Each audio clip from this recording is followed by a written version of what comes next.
अस्सलामुअलैकुम dear students, mathematics class 9th lecture number 2। आज के लेक्चर में हम एक्सरसाइज 1.1 के क्वेश्चन सॉल्व करेंगे।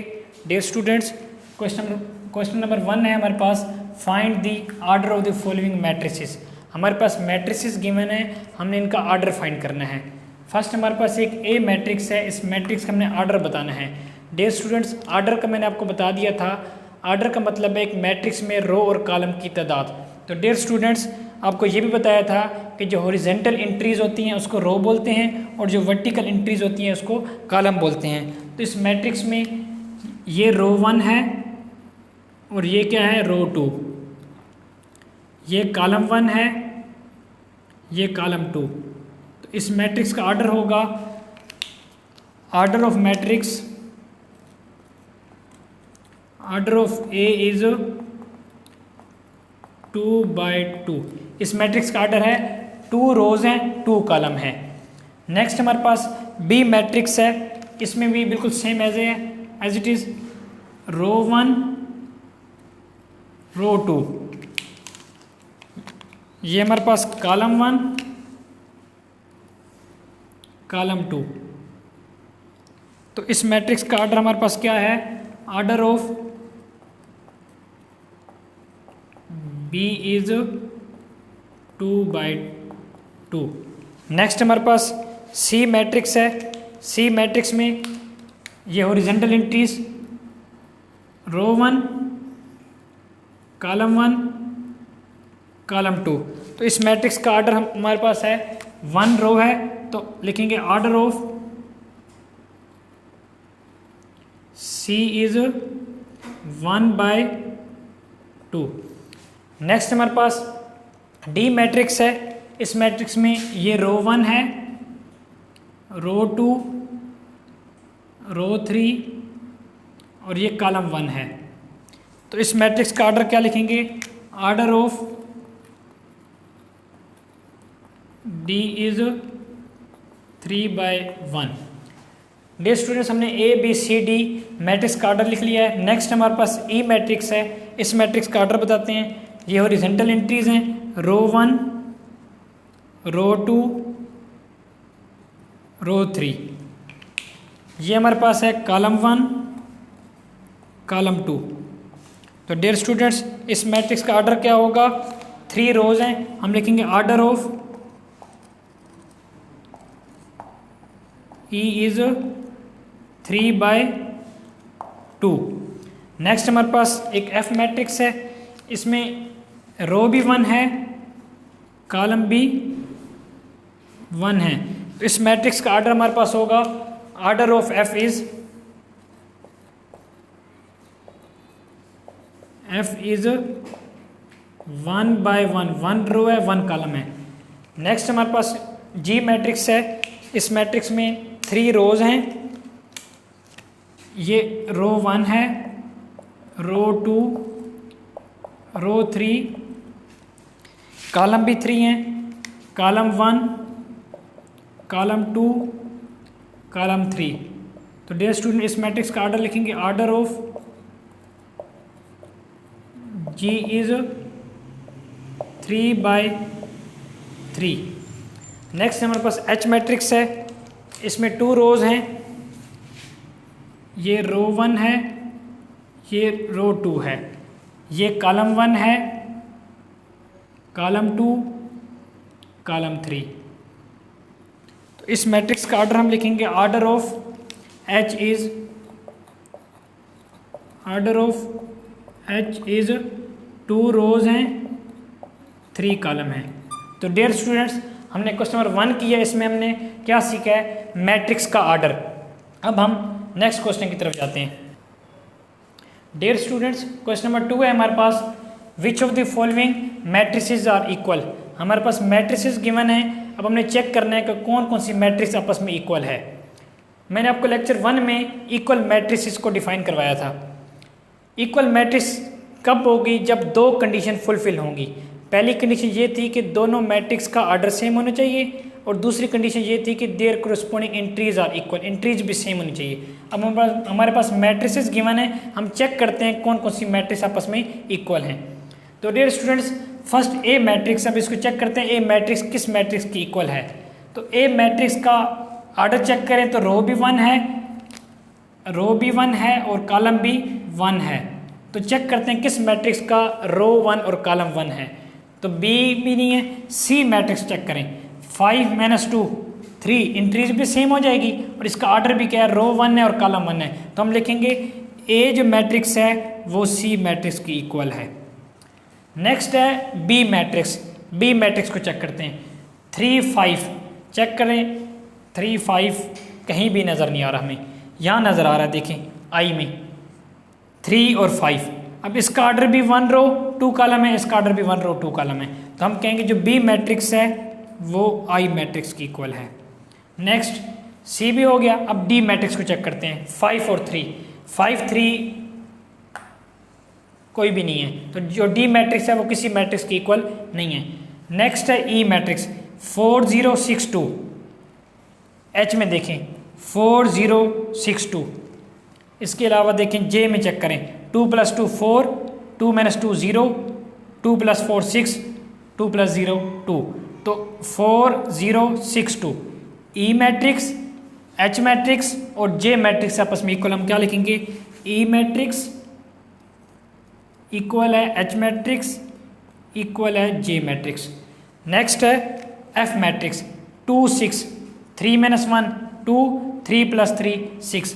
एफ और जी मैट्रिक्स इक्वल हैं, एफ इक्वल है जी मैट्रिक्स। डियर स्टूडेंट्स, उम्मीद है आपको क्वेश्चन नंबर 1 की समझ आ गई होगी। डियर स्टूडेंट्स, क्वेश्चन नंबर 1 और 2 हमने सोल्व कर लिया है। अब हम क्वेश्चन नंबर 3 सोल्व करने लगे हैं। ये बहुत इंपॉर्टेंट क्वेश्चन है, ज़रा अच्छी तरीके से समझ लेना। क्वेश्चन हमारे पास है find the values of a B c and d. A B C d की वैल्यू फाइंड करनी है इफ़ ये एक मैट्रिक्स है, ये मैट्रिक्स इक्वल है इस मैट्रिक्स के। दो मैट्रिक्स जब इक्वल हैं तो a B c and d की वैल्यू फाइंड करते हैं। सॉल्यूशन लिखते हैं हम इसका। तो डियर स्टूडेंट्स, आपको इक्वल मैट्रिसेस की मैंने डेफिनेशन समझाई थी। दो मैट्रिक्स कब इक्वल होती हैं, जब उनका ऑर्डर सेम हो और एंट्री सेम हो। तो अब क्वेश्चन में मैं खुद गिवन कर दिया दो मैट्रिक्स इक्वल हैं, तो इसका मतलब इसका ऑर्डर भी इक्वल है और इसकी एंट्रीज भी इक्वल हैं। जो फर्स्ट एंट्रीज है वो फर्स्ट की इक्वल है, यहाँ से सेकंड एंट्रीज सेकंड की इक्वल है। तो लिखते हैं हम a + c इक्वल है 0। इसको इक्वेशन नंबर 1 का नाम दे देते हैं। a + 2b इक्वल है -7। इसको क्वेश्चन नंबर 2 का नाम दे देते हैं। c - 1 इक्वल है 3। c - 1 इक्वल है 3। इसको क्वेश्चन नंबर 3 का नाम दे देते हैं। 4d - 6 इक्वल है 2d। 4d - 6 इक्वल है 2d, क्वेश्चन नंबर 4। तो डियर स्टूडेंट्स, हमने 4 इक्वेशन बना लिए हैं। हमारा टास्क है a b c d की वैल्यू फाइंड करना है। तो डियर स्टूडेंट्स में चेक करें, इक्वेशन 1 में देखें a + c इक्वल है 0। अगर प्लस का c वहाँ शिफ्ट भी कर दें -c a की वैल्यू फाइंड नहीं होगी। इक्वेशन 2 में भी चेक करें a + 2b इक्वल है -7।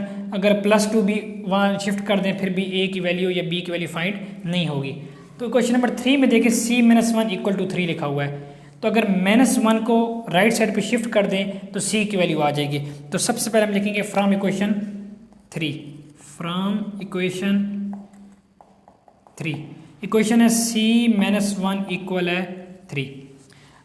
माइनस जब राइट साइड पे जाएगा साइन चेंज हो जाएगा प्लस, तो c इक्वल है 3 माइनस वहाँ जाकर +1, c इक्वल है 4। c की वैल्यू हमारे पास फाइंड हो गई है 4। तो डियर स्टूडेंट चेक करें, c की वैल्यू 4 फाइंड होगी। अगर c को हम 1 में पुट कर दें तो a की वैल्यू फाइंड हो जाएगी। तो हम लिखेंगे पुट c इक्वल है 4 इक्वेशन नंबर 1 में। इक्वेशन 1 हमारे पास है a + c इक्वल है 0। a प्लस c की वैल्यू क्या है 4, c की जगह 4 लिखेंगे इक्वल है 0। प्लस का 4 वहाँ जाकर -4, a इक्वल है -4। a की वैल्यू क्या फाइंड हुई है -4। हमने a की वैल्यू भी फाइंड कर ली, c की भी फाइंड कर ली। तो डियर स्टूडेंट चेक करें, a की वैल्यू -4 आ गई है। a हमें कहाँ नजर आ रहा है इक्वेशन नंबर 2 में। अगर a की वैल्यू इक्वेशन नंबर 2 में पुट कर दें तो b की वैल्यू फाइंड हो जाएगी। हम लिखेंगे पुट a इक्वल है -4 equation number 2, a plus 2b equal है -7, a की वैल्यू क्या है -4, a की जगह -4 प्लस 2b इक्वल है -7। अब हमने b की वैल्यू फाइंड करनी है, b को यहीं रखते हैं, इक्वल है -7, -4 वहाँ जाकर +4, 2b इक्वल है, अब माइनस प्लस माइनस बड़ी रकम का साइन, माइनस आएगा 7 में से 4 निकालेंगे 3। डियर स्टूडेंट्स, b के साथ 2 मल्टीप्लाई हो रहा है, जो चीज़ मल्टीप्लाई होगी वो राइट साइड पे जाकर डिवाइड हो जाएगी दूसरी तरफ जाकर, तो b इक्वल है -3 डिवाइडेड बाय 2। अब 3 को 2 पे डिवाइड करवाएं तो b इक्वल है -1.5 आ जाएगा। तो b की वैल्यू क्या आ गई है -1.5। तो डियर स्टूडेंट्स, हमने a, b और c की वैल्यू फाइंड कर ली है, अब हमने d की वैल्यू फाइंड करनी है। तो हम लिखते हैं from equation 4, from equation 4। Equation 4 क्या है हमारे पास 4d - 6 इक्वल है 2d। अब इस यहाँ से हमने d की वैल्यू फाइंड करनी है, तो d वाले एक साइड पे कर लेते हैं, जो d के बगैर है उनको एक साइड पे कर लेते हैं। 4d, अब ये प्लस 2d है, यहाँ आकर क्या हो जाएगा -2d इक्वल है -6, वहाँ जाकर क्या हो जाएगा +6। तो 4 में से 2 माइनस करेंगे, क्या आएगा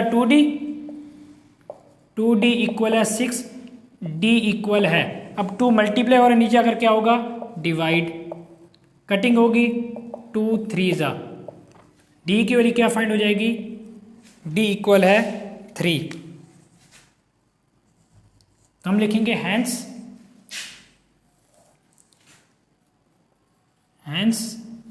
a की वैल्यू हमारे पास क्या है फाइंड की है -4, b की वैल्यू है -1.5, c की वैल्यू है 4, d की वैल्यू हमारे क्या फाइंड की है 3। डियर स्टूडेंट्स, मैं क्वेश्चन रिपीट करने लगा हूँ। हमारे पास 2 मैट्रिक्सेस इक्वल थी, हमने a b c d की वैल्यू फाइंड करनी थी, तो हमने फर्स्ट इंट्रीज को फर्स्ट के इक्वल लिख लिया, यहाँ से सेकंड को सेकंड के, c-1 को 3 के और 4d - 6 को 2d के, 4 इक्वेशंस बना ली।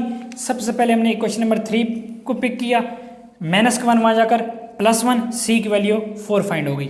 अब इक्वेशन 1 में हमें c नज़र आ रहा था, तो हमने c की वैल्यू इक्वेशन 1 में पुट कर दी, पुट c इक्वल है 4, equation number 1, a plus c equal है 0, a प्लस c की वैल्यू 4, प्लस का 4 वहाँ जाकर -4, a की वैल्यू भी फाइंड कर ली। अब a हमें इक्वेशन नंबर 2 में नजर आ रहा है, तो हमने लिख दिया पुट a इक्वल है -4, इक्वेशन नंबर 2। इक्वेशन 2 है a प्लस 2b इक्वल है -7, a की वैल्यू -4 यहाँ पुट कर दी। अब b की वैल्यू फाइंड करनी है, -4 वहाँ जाकर +4 हो गया, माइनस प्लस माइनस बड़ी रकम का साइन -3, 2 मल्टीप्लाई हो रहा है, नीचे आकर डिवाइड करवा दिया, इसको डिवाइड करवाया तो -1.5 आ गया। ए बी सी की वैल्यू फाइंड करने के बाद अब डी की फाइंड करनी थी, हमने फ्रॉम इक्वेशन नंबर 4 लिखा, 4d - 6 इक्वल है 2d। अब ये 4d है और ये 2d, प्लस का 2d इधर आकर -2d और -6 वहाँ जाकर +6 हो गया। अब 4 में से 2 माइनस करेंगे 2d इक्वल है 6। अब 2d के साथ मल्टीप्लाई हो रहा है, नीचे आके डिवाइड करवाएंगे, 2 3 जा, d की वैल्यू 3 आ गई। हमने लिख दिया हैंस a इक्वल है -4, b इक्वल है -1.5, c इक्वल है 4, d इक्वल है 3। डियर स्टूडेंट्स, हमारी एक्सरसाइज 1.1 ख़त्म हो गई है। उम्मीद है मेरा आज का लेक्चर आपको समझ आ गया होगा। जिन स्टूडेंट्स ने मेरे चैनल को सब्सक्राइब नहीं किया वो सब्सक्राइब कर दें, ताकि मेरा हर लेक्चर आपको टाइम पर मिलता रहे। तब तक अपना ख्याल रखें। अल्लाह हाफिज़, अस्सलामु अलैकुम।